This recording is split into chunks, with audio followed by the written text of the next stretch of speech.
సినిమాల్లో డైరెక్టర్ చెప్పినట్టు చేస్తావు. జీవితంలో త్రివిక్రమ్ గాడు ఎవరిని పెళ్లి చేసుకోమంటే వాళ్ళని పెళ్లి చేసుకుని, ఎవరికి కడుపు చేయమంటే వాళ్ళకి కడుపు చేసి, ఆ తర్వాత ఎవరితో పడుకో పెడితే వాళ్ళతో పడుకుని అలా చేస్తావు. అలాగే రాజకీయంలోకి వచ్చేసరికి చంద్రబాబు గారు ఏం చెప్తే అది చేస్తావు.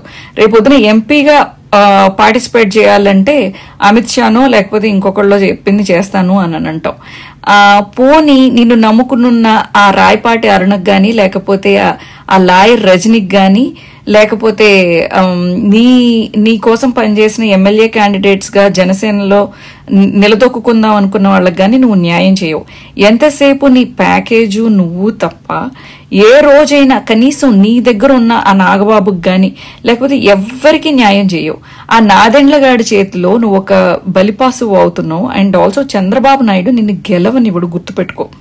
నిన్ను కాపు ట్యాగ్ కోసం వాడుకుని నువ్వు నిలబడిన స్థానంలో కూడా నిన్ను ఓడగొట్టడంలో జగనన్న ఎంత పనిచేస్తాడో అంతకన్నా రెట్టింపు చంద్రబాబు నాయుడు పనిచేస్తాడు. పీకే, నువ్వు మళ్ళీ బలిపశువు అవుతున్నావు, చూసుకో. అండ్ ఆల్సో నీ నిలకడలేని మనస్తత్వం వలన, అలాగే నీ కనీసం నీ వాళ్ళని నువ్వు అన్యాయం చేసుకుని, నీకు నువ్వు అన్యాయం చేసుకుని, నీకున్న ఏదో కొంచెమన్నా నీకు జనాలకి ఏదైనా చెయ్యాలి అనే తాపత్రయం ఉండుంటే నువ్వు నిజంగా ఇంత దారుణంగా వ్యక్తిత్వాన్ని చంపుకుని, నీ క్యారెక్టర్ని నువ్వు చంపుకుని, అసలు కొన్ని అలవాట్ల కోసం, కొన్ని నీకున్న బలహీనమైన ఒక అవలక్షణాలు లేకపోతే దుర్గుణాల కోసం నీకున్న మంచి లక్షణాలు కూడా పోయి నువ్వు వాటి మైకంలో పడిపోయి వాటికి లొంగిపోయి ఆ చెడు అలవాట్లకి నువ్వు ఈ రోజు నీ పార్టీని బలి తీసుకోవడంతో పాటు నీ కెరియర్ను కూడా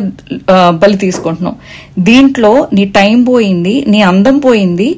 అండ్ ఆల్సో నువ్వు రేపొద్దున హీరోగా కూడా చేసుకోలేవు. ఓ పావ్లా, నీ మీద జాలితో చెప్తున్నా. నీ అన్ని నువ్వు వినుకుంటే విను, లేకపోతే ఇప్పటికైనా బయటికి వెళ్ళిపోయి సినిమాలు చేసుకో, బెటర్. ఈ ప్యాకేజ్లేయో తీసుకుని పక్కకి వెళ్ళిపో. ఇంతకన్నా నువ్వు ట్రై చేయకు. ఎందుకంటే 14 సంవత్సరాలు నీ ఇండస్ట్రీలో నువ్వేం పీకలేకపోయావు. ఎందుకు ఇంతమంది నువ్వు బలి తీసుకున్నావు? నీ జనసేన వాళ్ళందరూ బలి నీకు.